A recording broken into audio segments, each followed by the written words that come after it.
Before we begin, if you have a cell phone, we ask that you please place it on vibrate. And on behalf of the Page family, I want to thank all of you for being here this afternoon and introduce Rabbi Rachel Kaplan-Marks, who will be officiating.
For Al's life that united you, for his love that death cannot sever, for his companionship that you shared along life's path, and which continues through the tenderness of memory, for the gifts of his heart and mind that brought you joy and happiness, we give thanks to God.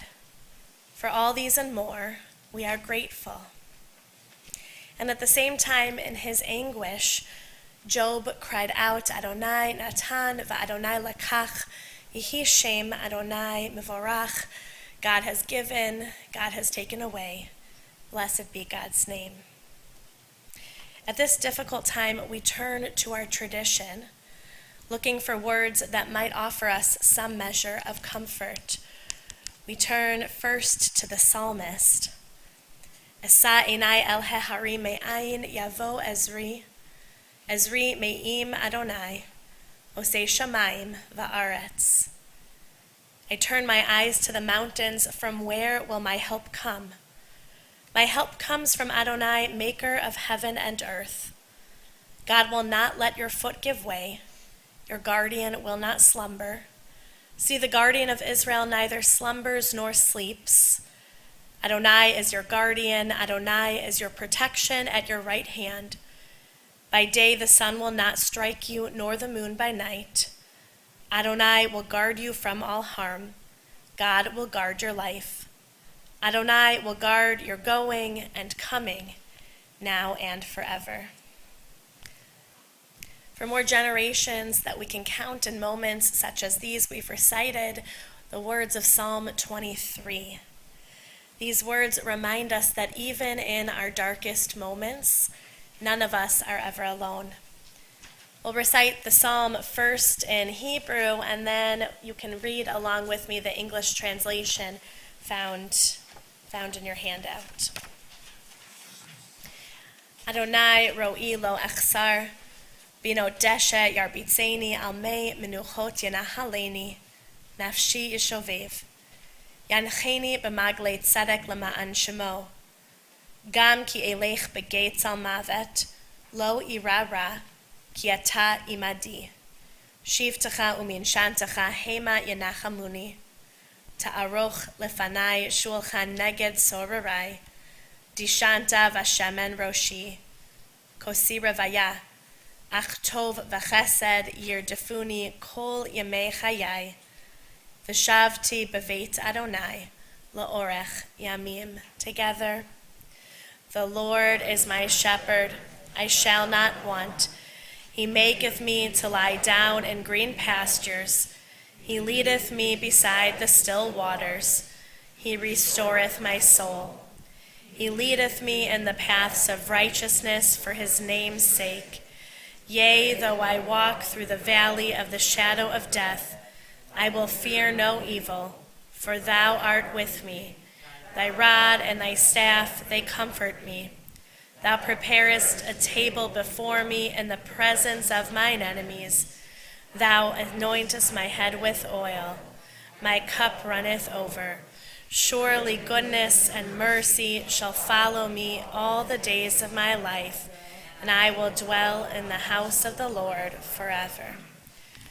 Kohelet, otherwise known as Ecclesiastes, teaches that there is a time to keep silent and a time to speak. And so to share words of loving memory, we invite Al's daughter, Christy, to the bima.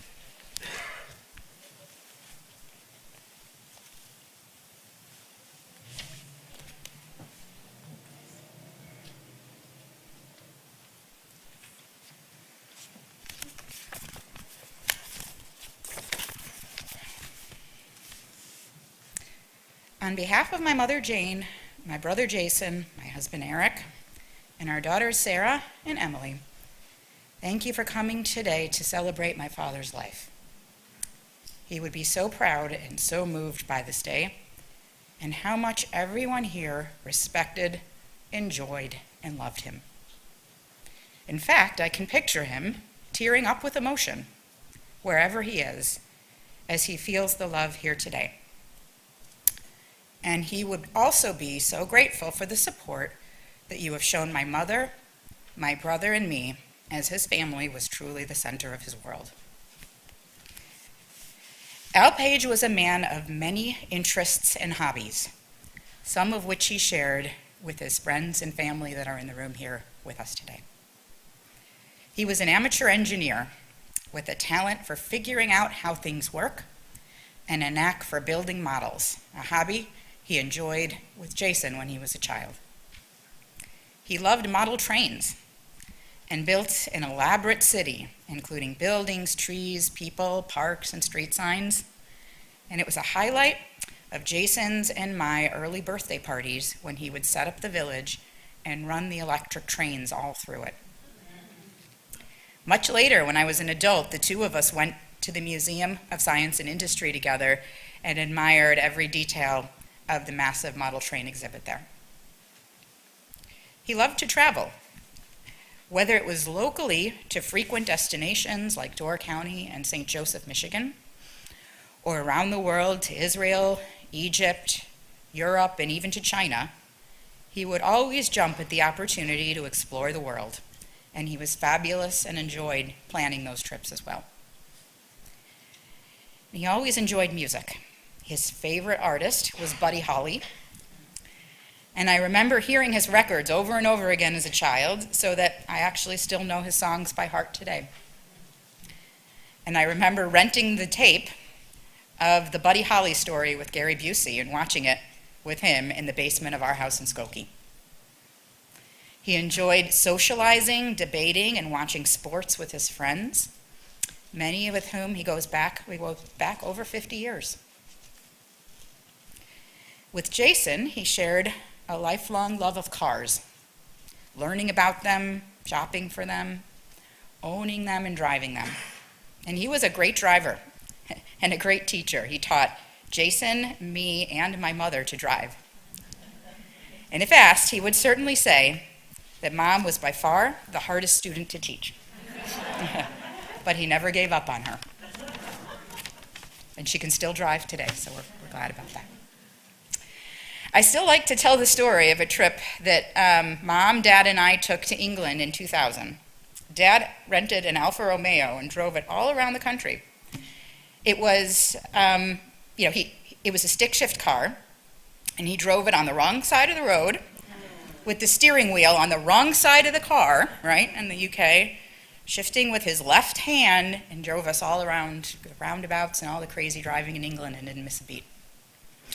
So it was a very sad time for us when, about 10 years ago, his Parkinson's made it impossible for him to drive.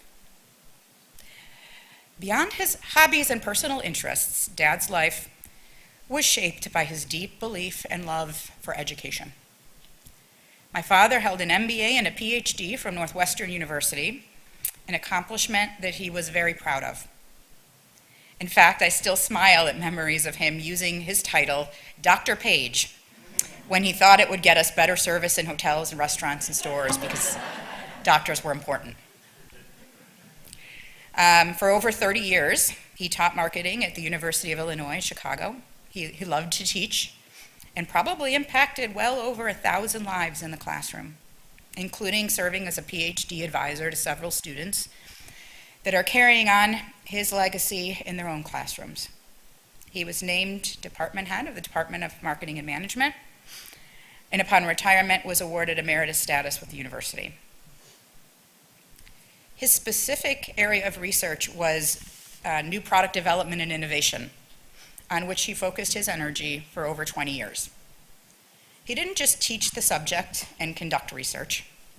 In the 1980s, he was a founder of the Product Development and Management Association, known as the PDMA, a professional and academic organization dedicated to advancing the field of innovation and business, an organization that he invested huge amounts of time in growing to become the thriving group that it is today. This included holding many leadership positions, including president and editor of their research journal, which was the Journal of Product Innovation Management. And he got tremendous joy from this community of like-minded collaborators. With several colleagues at UIC, he conceived of and stood up a one-of-a-kind interdisciplinary product development lab course that gave students firsthand experience developing a new product with a corporate sponsor. And he was a founder of the UIC Innovation Center, leaving his mark on the future of a university that he loved. He helped ingrain the focus on education into Jason and me. I know it made Dad very proud that both of his children earned MBAs. In fact, because he was a professor, he was able to participate in our college and MBA graduation ceremonies and personally handed us our diplomas on the stage, making those moments so much more special for all of us. Most important to my father, though, was his family. He was married to my mother, Jane, the love of his life, for over 50 years. He was fond of saying that she swept him off his feet. He loved spending time with her, traveling with her, and buying her beautiful jewelry. He supported her career at the cradle and was proud of her academic and professional achievements. Favorite trips that they took together included Toronto, New Orleans, Mexico, Puerto Rico, and later in life to the UK, Alaska, many times to Cub spring training, and to the national parks. He was a romantic and rarely missed a Saturday night out with our mother. He was a very involved and proud father. When Jason and I were young, he was there for us, coaching Little League and cheering for us at swim meets and skating competitions, even if it meant driving through the flooded streets that Skokie was famous for. We could count on him to give us his time, whether to help us with homework, make tough academic or professional choices, hunt for an apartment, or buy a car. And over time, without really making a point of it, he taught us the value of hard work, earning and saving money, and creating financial stability and prosperity for ourselves and our families. And he was there for all of our major life milestones, visiting colleges, moving us into college, driving us to new cities to live, like Austin for my brother or Kansas City for me, and helping me plan my wedding. There was no major event in either of our lives where Dad wasn't there helping us or simply being proud of us. One of Dad's lasting impacts on me was teaching me sports and watching Chicago teams together. In 1985, when I was 10, he patiently taught me the rules of football so that we could celebrate the Bears' march to Super Bowl glory together.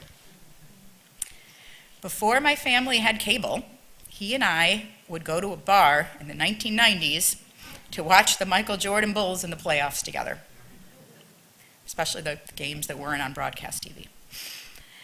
And even later in life, I would make it a point to come home on Sundays to watch the Bears with Dad. And it was the fulfillment of a dream when he became a grandfather to Sarah and to Emily. He was able to come to the hospital the day that Sarah was born, and he was able to hold them both as babies. I know it was a highlight for Dad whenever we would come over and he would spend time with his grandchildren. About 15 years ago, Al was diagnosed with a rare form of Parkinson's. This disease was unrelenting in its progression, stealing one thing after another from him and our family. The ability to drive, travel, work, walk, and the ability to speak. He lost so many things that he loved, and all of us lost him as an active participant in our lives. We are so grateful to the caregivers who are kind to him and enabled him to continue to live at home with dignity and to be present for Jane, me, Jason, Eric, Sarah, and Emily. There have been too many to name, all of them, but Larry and Rafael have been especially wonderful. And my father cared about both of you and saw you as extended members of our family. It is also important to understand that despite the progression of Parkinson's, Dad was always present and alert and aware of the events around him until the end. Even when he couldn't really participate, he loved family dinners, birthdays, seders, and watching his beloved bears and cubs. And he never really complained.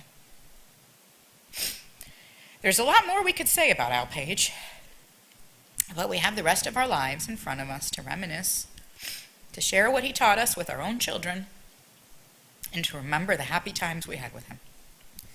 Thank you very much for coming today and for being such important parts of my father's life. Your support for us, and especially my mother, brought us great comfort throughout his illness and now during this very sad time.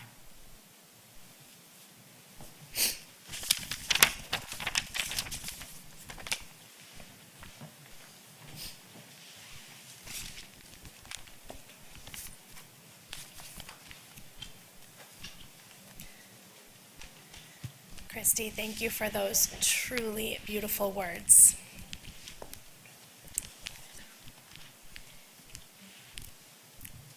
For those closest to Al Page, there has been a great deal of anticipatory grieving that has led to this moment.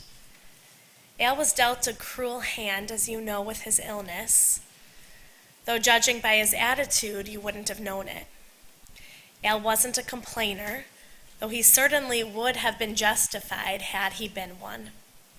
Instead of dwelling in the grief of his disease, he worked hard to be as normal as he could be, not just for himself, but for his beloved Jane and their dear family and friends.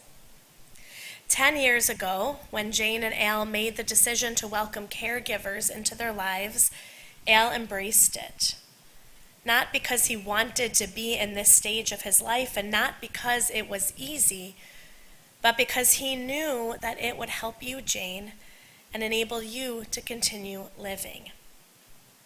Jane, Jason, and Christy feel immense gratitude, as Christy expressed, to all of the caregivers.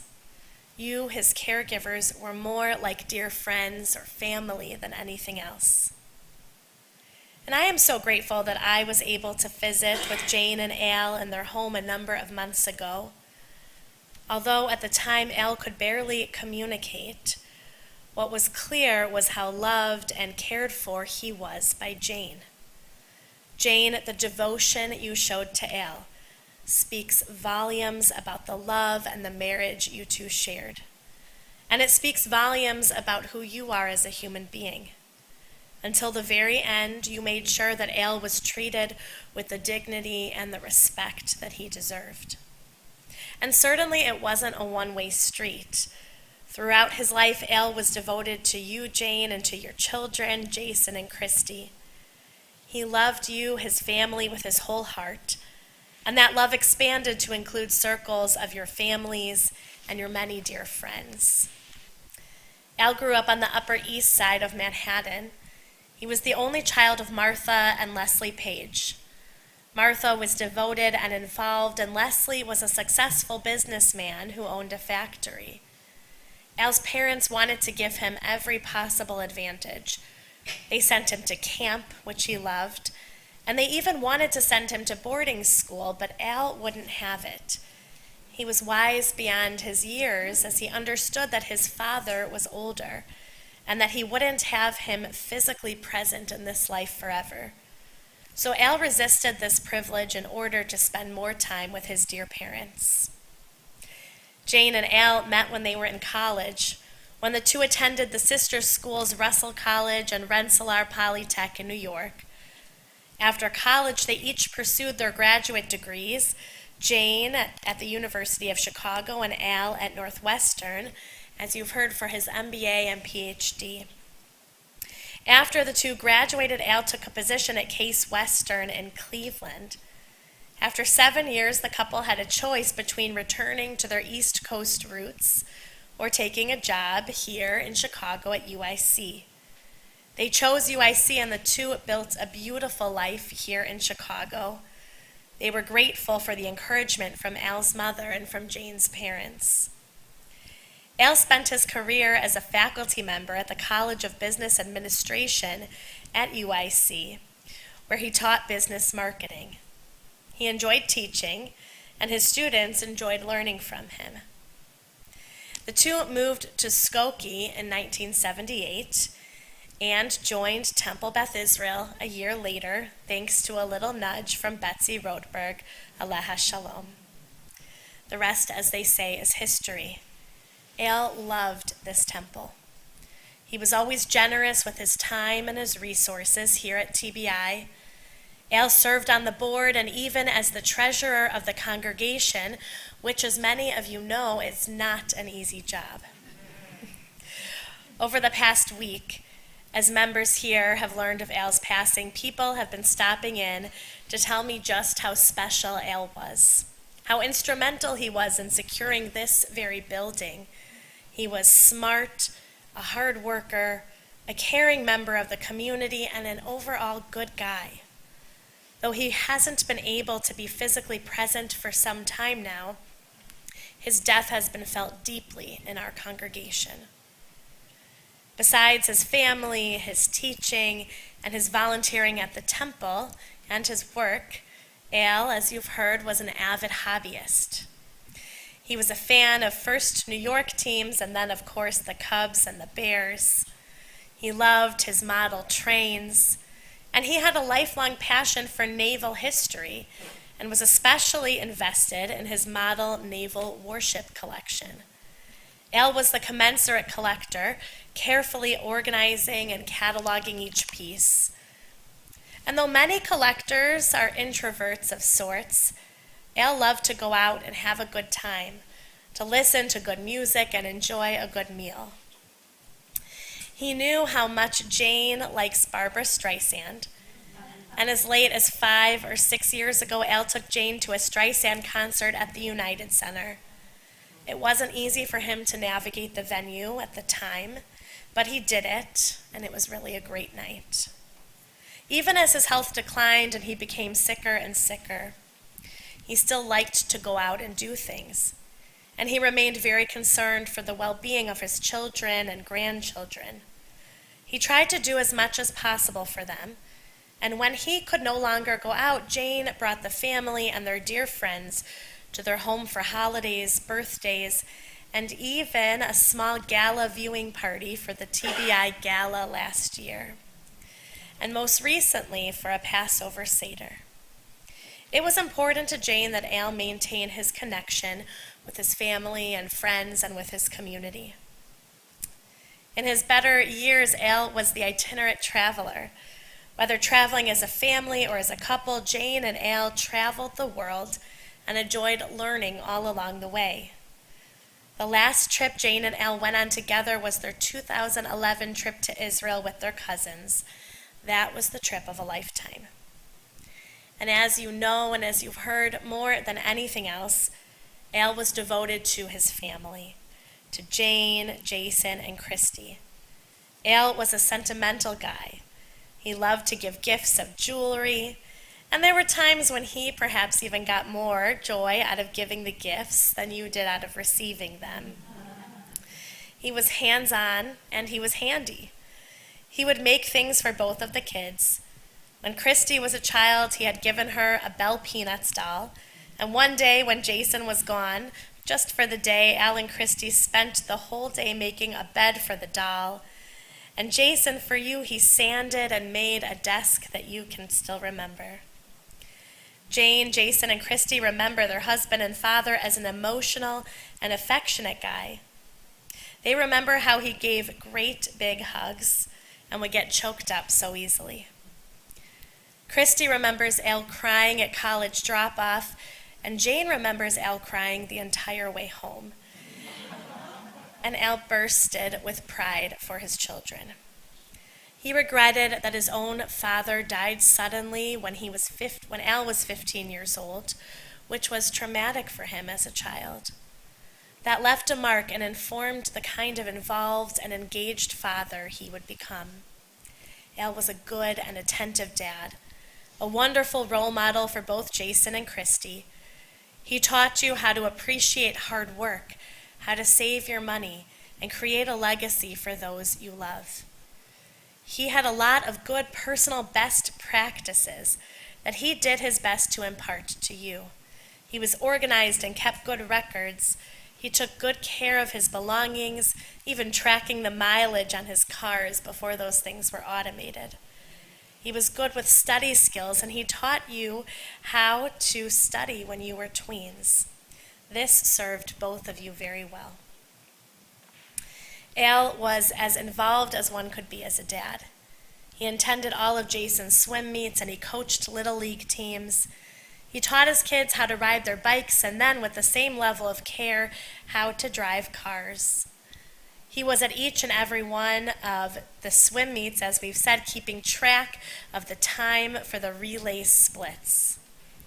When Jason was in high school, Al drove the run of the Midwest so that Jason could visit different schools. And when it was Christy's turn, he brought her down to see U of I. And Jason remembers with great fondness the way that Al came and participated in skits for Father's Week at the fraternity. And as you've heard, when it came time for graduation, because Al was a member of the faculty, he was able to stand up and confer degrees upon Jason and Christy. This was a particularly sweet memory. And as Christy and Jason began their lives after college, Al drove long distances to get them set up in Austin and Kansas City. Al helped Christy to find her first apartment, and he always helped you to pick out and purchase cars. Of course, Al liked cars, and he took good care of them. And though these last years were hard on Al's health, to say the least, he was so happy to be a grandfather to Sarah and Emily. Sarah and Emily, you always brought a great deal of joy to your grandfather. Whether it was coming to the hospital or to your home to meet you and hold you as babies, or just being around you when you would visit, he loved you both very much. Al Page was a devoted son, husband, father, grandfather, cousin, friend, professor, and community member. He left this world better than he found it. And so now we pray that he rest in peace without any pain, as his soul is bound up with God's. I invite you to please rise.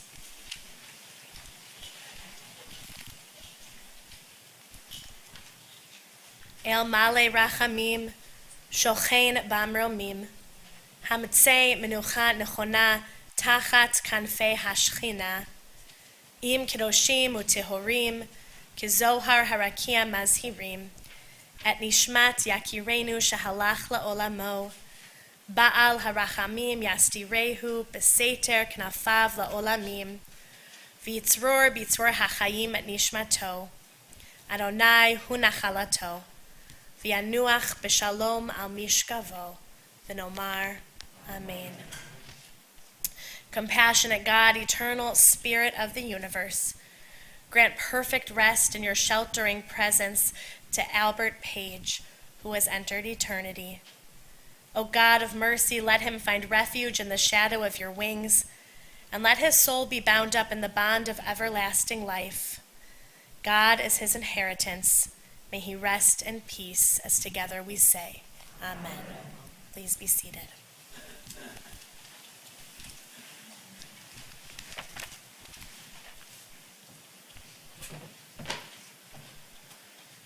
Thank you, Rabbi.